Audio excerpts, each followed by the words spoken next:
Thank you for having me today.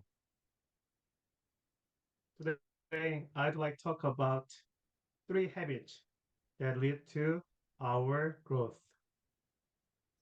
So recently, I took some time to reflect on myself and I contemplated how could I practice well and continue to grow every day.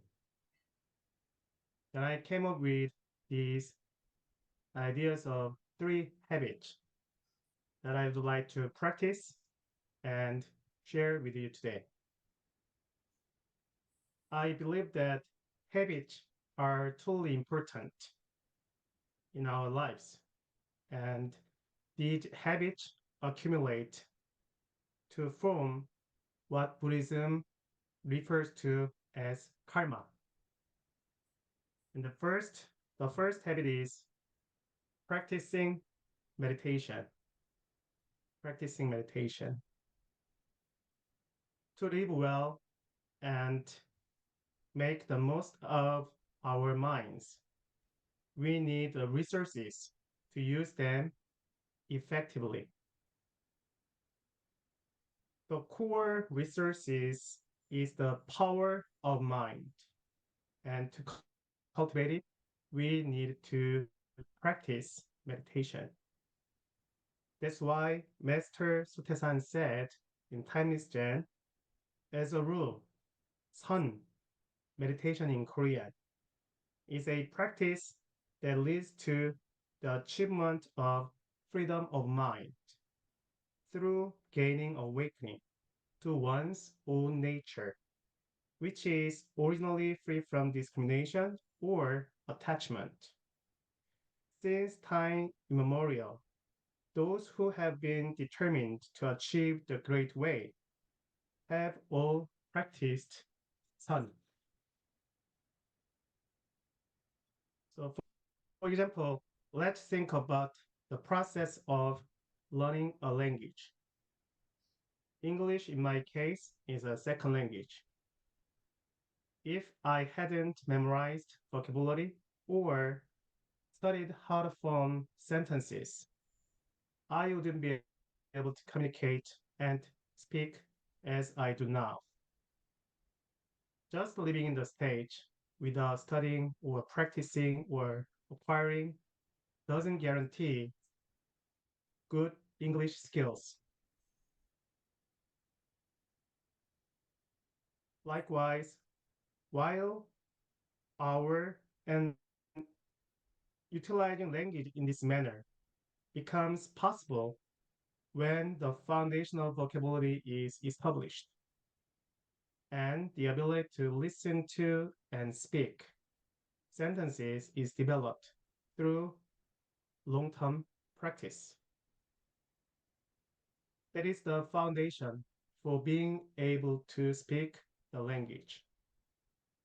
Likewise, while our minds may seem to function educatedly without practicing or without effort, upon deeper reflection,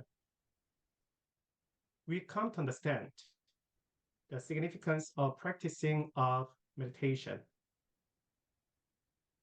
Through meditation, we empty the mind and build its strength so that we can effectively use it, deal with sensory conditions, rather than being enslaved by fleeting thoughts and emotions. Through meditation, we reconnect with our Buddha nature. This is like cleaning dirty glasses before wearing them. Meditation involves not just reflecting on our minds, but also developing the skills to quiet them, allowing us to fully embrace the present moment, even in challenging situations. Similar to an athlete needs to build foundational physical strength. We need to cultivate the ability to harness our minds effectively through the practice of meditation. So let's dedicate ourselves to practice meditation diligently. While intensive meditation retreats, like a week-long session with 10 hours meditation per day, can be effective. But Master Stilan suggested, although short sessions of meditation may be brief, consistent, and long-term practice is more effective than occasional long sessions. And the second habit that contributes to our growth is the practice of stopping, practice of pausing. Even if we practice meditation sincerely and have a solid foundation, if we can't initially stop when faced with sensory conditions,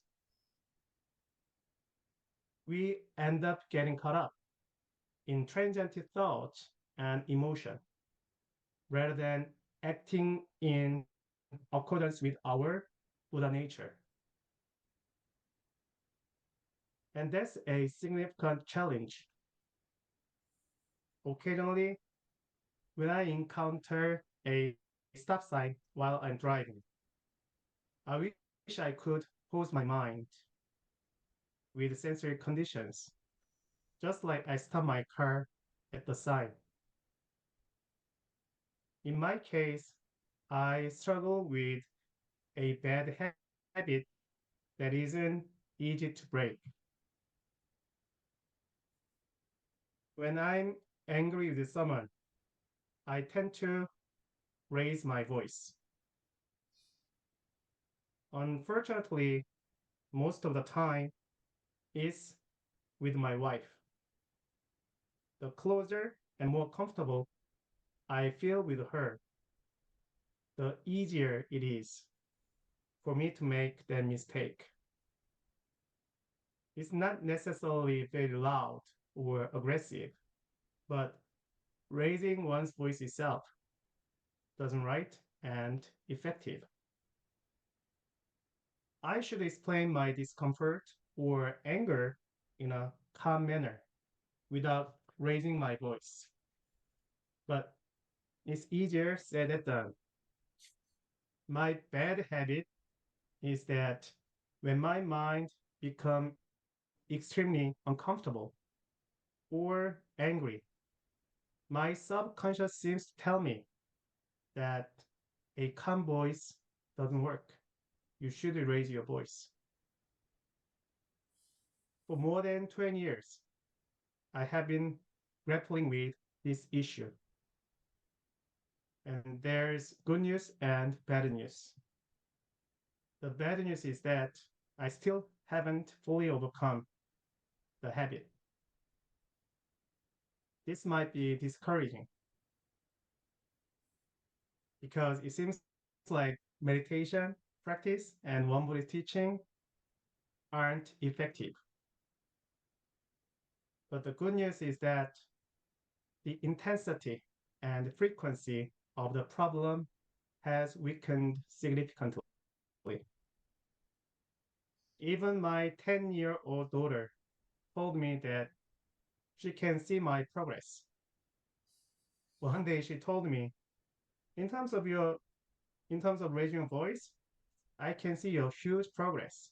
So it was a nice pep talk. There was a car accident a few days ago. I was stopped and watching the cars coming from the left side, and I was waiting because I needed to make a right turn at the roundabout. And all of a sudden, the car behind me bumped into mine. My daughter was in the car as well, so she and I both were surprised. Make a long story short, I ended up handling the situation very calmly, and my daughter later said to my wife, Mom, I was really surprised. I thought at least Dad would say something, but he handled it so calmly without saying a word. So at least I'm improving, but there is still room for further progress. Similarly, practicing meditation doesn't guarantee immediate improvement in behavior or breaking bad habits automatically. We need to work on it diligently. And the fundamental practice is pausing, stopping before acting or reacting. When I'm able to pause for a moment, there is a success rate of over 90% that I can avoid raising my voice. However, the challenge arises when I'm unable to stop and react immediately based on my karma. Therefore, the habit of stopping in the face of challenges becomes the foundation of all learning. So let's cultivate the habit of stopping when we encounter challenges, sensory conditions. The third is the habit of embracing discomfort. Growth means change, and change means stepping out of familiarity. And stepping out of familiarity means trying new things. When we do something new, our minds feel uncomfortable. It's easier to take the same road every day and, and stick to the same habit. But when we try something new, we experience discomfort and resistance. However, in most cases, when we look back,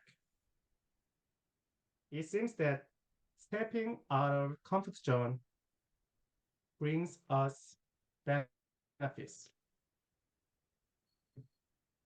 When we quietly observe our daily lives, we realize that every moment we make choice and take action.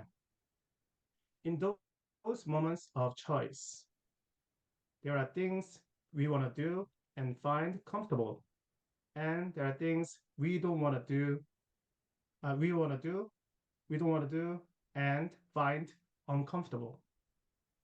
However, in most cases, the things we don't want to do and find uncomfortable are often what we need to do, while the things we want to do and find comfortable are often what we shouldn't do. In such times, rather than following our comfort, we need to practice choosing discomfort. For example, it's more comfortable to sleep a little longer in the morning than to wake up early. And it's more convenient to eat fast food than to prepare healthy meals. Similarly, in relationship with others, it's uncomfortable to hold back when we upset rather than speaking out. And it's uncomfortable to stop and endure rather than getting angry when frustrated.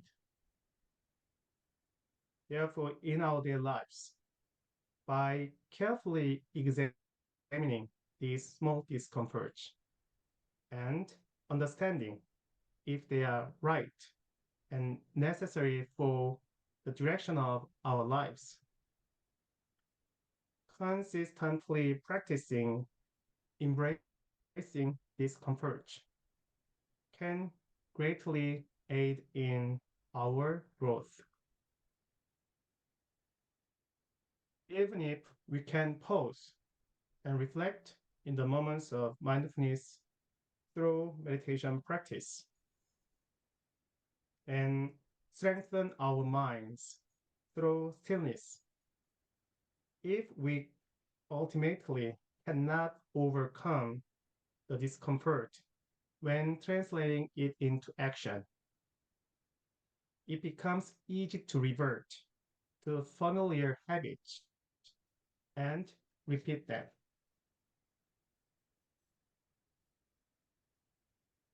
A few years ago, I used to attend a yoga class in a yoga studio for a year.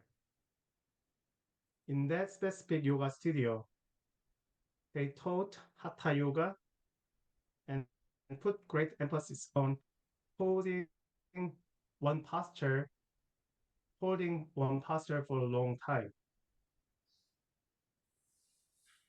So sometimes as short as 3 minutes up to 30 minutes, like Bhujangasana, Cobra posture, and other posture, just holding without moving. Holding a yoga posture for a long period is very, very uncomfortable. It feels like my body is in pain and I want to move. My body seems like shouting at me, just move. And I want to quit, even after 1 or 2 minutes. But by embracing that discomfort, breathing through it, and just watching it, and once the time passes, experiencing the deep sense of freedom,